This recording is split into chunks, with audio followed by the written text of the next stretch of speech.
Where have you been, Kinsey Schofield? Because have you been in Vegas, or have you been showbizzing around the world? I wish I could see you. I can't see you. I'm just staring at myself. So if I start like glowing heart eyes, it's because I like my eyelashes today. But hopefully I'll be able to see you in a second on the screen. I did do Vegas this week. I do a couple of parties in LA. I left my house this week. I felt pretty content with myself. Amazing. I'm glad that you did that. I'm glad, and I'm upset you can't see me at the moment. I know. I'm gesturing as we speak. I won't say what gesture, but I am gesturing as we speak. Okay, let's get you up to date with some of the big royal stories of the week. Now, firstly, I've got to talk about this story from yesterday. I don't know if you caught it, but it was the one where the defence of the Department of Homeland Security, I don't know if you saw this story, but Homeland Security at the moment are defending themselves against the Heritage Group, which is this think tank that have asked to see Prince Harry's immigration papers and tried to get them made public to see whether he declared that he'd taken loads of drugs.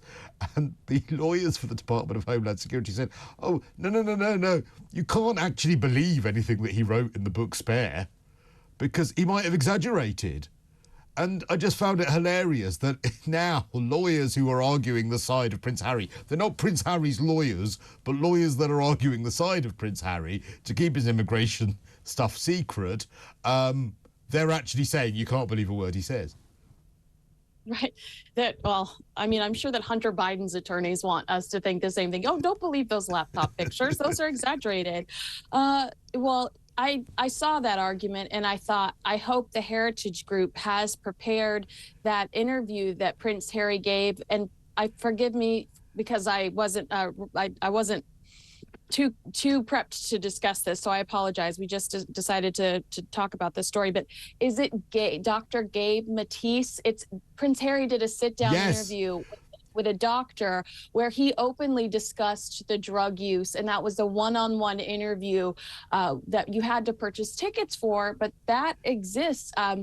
I think he went more into the drug use in that sit-down interview than he did with Anderson Cooper or with Bradby. Tom Bradby as well. So you're quite right. And actually, when I discussed this briefly yesterday, so many people made exactly that point. You're absolutely right. Saying, well, hang on, it wasn't just in the book that he said that he was taking, more magic mushrooms than one of the Beatles in the 60s. He actually said it in numerous interviews. So how can you take that with a grain of salt? Unless, of course, we are to believe that he will literally say anything to sell books, which I'm starting to think might be the case. I loved that Gabe Matisse interview, by the way, where people had to pay to listen to him prattle on about his problems, but they did get a free copy of the book Spare at the end of it, which is nice. Right.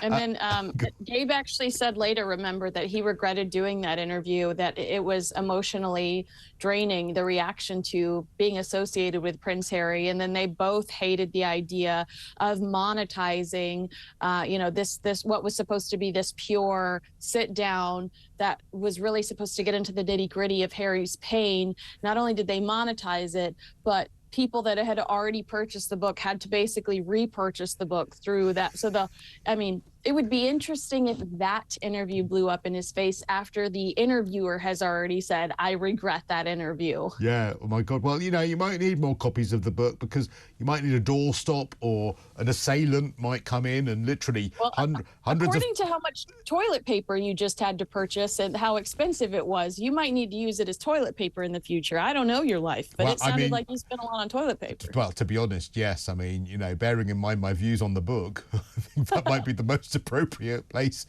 for it. Okay, where would you like to go next? We've got King Charles and Prince William. We've got Meghan Markle's ex-best friend. Should we do that one? Oh, yeah. And I hope you see my notes on this. Yes. We have to behave ourselves. So this is Jessica Mulroney.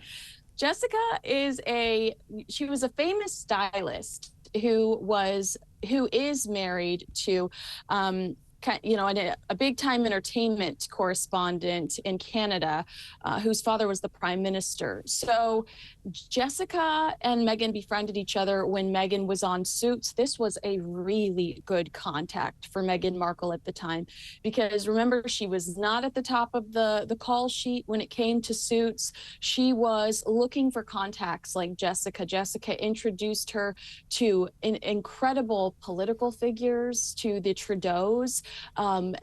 Jessica dressed her fiercely on red carpets.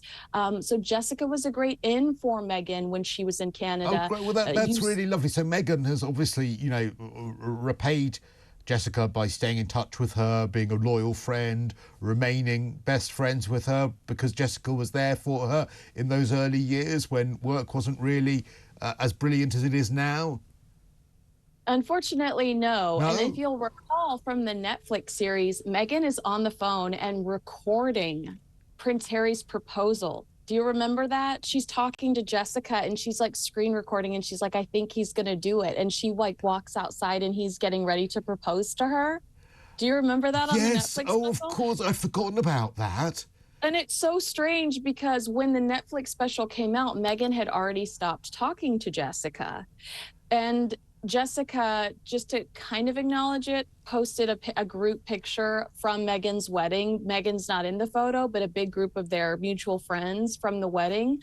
And so there's been this weird, Jessica kind of acknowledges Meghan since the falling out in 2020 through kind of vague and kind and, kind of vague quotes and old school pictures, but never addresses their falling out directly. What did they fall out about? Do we know? Yes. So when the Black Lives Matter, when Black Lives Matter was a big movement happening, it started in America and it really blew up globally. An influencer posted something that Jessica reacted to. It was something about white privilege. Jessica kind of snapped back at her and the woman called her out, and Jessica was basically canceled. And in that moment, you saw Meghan Markle kind of back away from her because she didn't want to be associated with it. Oh, what a good friend Meghan is, standing by someone during those terrible times. So basically, Jessica makes, I don't know the comment that Jessica made, but Jessica makes a comment that was probably throwaway, was probably not wise at the time. And Meghan, who was incredibly helped by her, was given access to all these people, ditches her like a hot stone. Right. And so the story that's circulating today is that Jessica's back on the street. She kind of, I don't want to say she went into hiding, but she just definitely, she lost her job with Good Morning America over that scandal. She lost her friend Meghan over it. And they're saying she's back on the scene. She's dressing celebrities again. She's, putting herself out there, and she's comfortable and confident again. So we should anticipate seeing more of Jessica.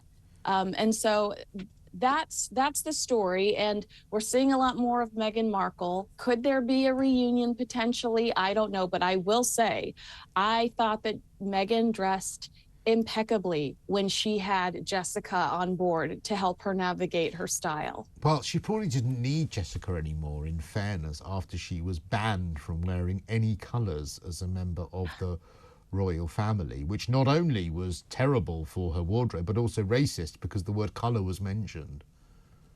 Well, we did see her this week in not only cream, but grey. So grey, black, cream. Grey, black. And I love when she does the Elizabeth Holmes turtleneck. Every time she wears a turtleneck, which is often, I'm reminded of Elizabeth Holmes, that grifter, the blood testing grifter. Oh, right. Oh, okay. Yes, I understand. Does that mean she means business when she's wearing a roll neck like that, do you think? I think it means she's a grifter. Oh, all right. Well, we knew that already. We absolutely knew that already. Okay, well, all I'll say, Jessica, if you're watching, proceed with caution if you're going to make friends again, because she will drop you like she drops everyone else. She's a ruthless woman, that Meghan. I kind of love her for that, though. I do love her for that. I love how ruthless she is. I wish I could be like that. I like people. I sort of get on with people. I want to be friends with people. I wish I could be ruthless. I would ditch you, Kinsey, if I could. I'd get rid. I think that I would not mind it if I felt like there were any sincere relationships in her life. But it seems like there's only Tyler Perry, only Oprah, and only Harry, and only her mom. Like, I just wonder, is she lonely? I mean, I'm serious. Is she lonely? Because who has she stayed connected to? Who is still, and this is of her own doing, but I do wonder if that element of her life, it makes her a lonely individual. Yeah, I suppose, does she have any real friends? I think in showbiz, it's difficult to find real friends. Actually, I think I'm being absolutely serious now. I think it is quite difficult to have friends and to know whether those friends really adore you, or whether they want a piece of you, or whether they want to look good around you, and all of those things. And if you get into the industry without long-term friends who you've had for sort of 20 years that have got your back, I think it is incredibly lonely. And I think you're right. I think she may well be actually deep down quite a lonely woman, because it must be exhausting as well. If you read the Tom Bower book and how she was constantly on and constantly looking for the next step and looking for the next step up and looking for the next person that would help her, you would be exhausted by the end of that. Well, and there were rumors at the time when you saw the disconnect between Meghan and Jessica, because it was extreme. There were rumors at the time that Meghan felt like Jessica was benefiting too much in association with her friendship. Jessica was a Canadian personality. Why all of a sudden is Good Morning America giving her a gig? Jessica had a new wedding planning or wedding show that was going to launch right before this scandal happened, and that was canceled. And there were rumors at the time that Meghan was kind of irritated by Jessica's glow up due to her association with her. So based on what you were just saying, there's got to be some sense of do people want this relationship because of what I can do for them? But in reality, Jessica helped Meghan get ahead quite a bit. Yeah, well, that's insecurity as well. That's insecurity on Meghan's part. This idea that there is a limited pie, and I'll take your piece of the pie when I need help. But now that I've made it and you're getting a piece of my pie, no, I don't like it. I don't like you having a piece of my pie. I mean, just generally, I don't like anyone else eating my pie in general. I don't like to share. I don't like to share either. But that's really it's not very magnanimous, shall we say? All right, let's talk about the Prince and Princess of Wales, because I hadn't heard this story, but some people are saying, look, we need some reassurance about what's happening with Princess Catherine.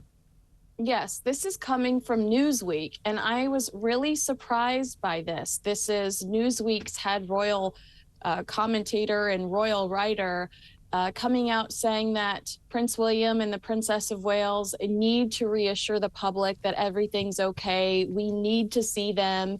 We need to see her. We need to hear from her. And Cristo, I can't stress to you enough how much I disagree with this. I feel like they were so open with us by telling us you will see the Princess of Wales around Easter, which is coming up. It's coming up next month. It's just a few weeks away. We've seen a lot, almost too much of Prince William recently, which actually is that's not true. I love seeing Prince William, but you know what I mean. We've seen a significant amount of Prince William lately, and I just thought, there has got to be a line that we draw in our expectations of these people. And if there is somebody that is actually recovering, healing, recuperating from something, let's give that person some space. Newsweek is a very respected publication. I thought that this was kind of out of line. I'll tell you why this misses the mark as well, because, and this is something that you will appreciate, there's protocol involved. We saw this week for the first time the King since his treatment and getting all of those get well cards and the like. That's who we're going to see first. We're not going to see Princess Catherine first. We'll see the king first. Now, we will see her, but they're never going to... You're not going to see Princess Catherine first, then the king after his health scare. It's going to be the other way round. So, actually, I don't think that's been considered in this story. Well, and, you know, Prince William has slightly addressed it in the only way that they know how, which is through in the only way that they feel comfortable with, I should say, in hinting at it. When he says at the BAFTAs, well, I really haven't had a chance to see all of the films because I've been busy. I mean, that's him hinting at things going on at home, more important things going on at home. He's bringing Catherine a nice tray of scones, and he's making her cups of tea and all of that. You'd love that. You'd love to have Prince William at your bedside, wouldn't you, Kinsey? Honestly. Okay. Apparently, King Charles, Prince William, closer than ever at the moment. We've got 1 minute left to tell us about that. Okay, so this is coming from the Daily Beast. They talked to a friend, an insider, they said that Prince William and the King are incredibly close, the closest they've ever been. And Prince William agrees and understands that the King wants to reunite with Prince Harry. However, the fact that Prince Harry did that Good Morning America interview immediately after their conversation is proof enough to Prince William that he's going to continue to keep his distance from his brother. Well, there we go, and we'll see what happens in the future. But listen, thank you so much, Kinsey, for our Right Royal Roundup.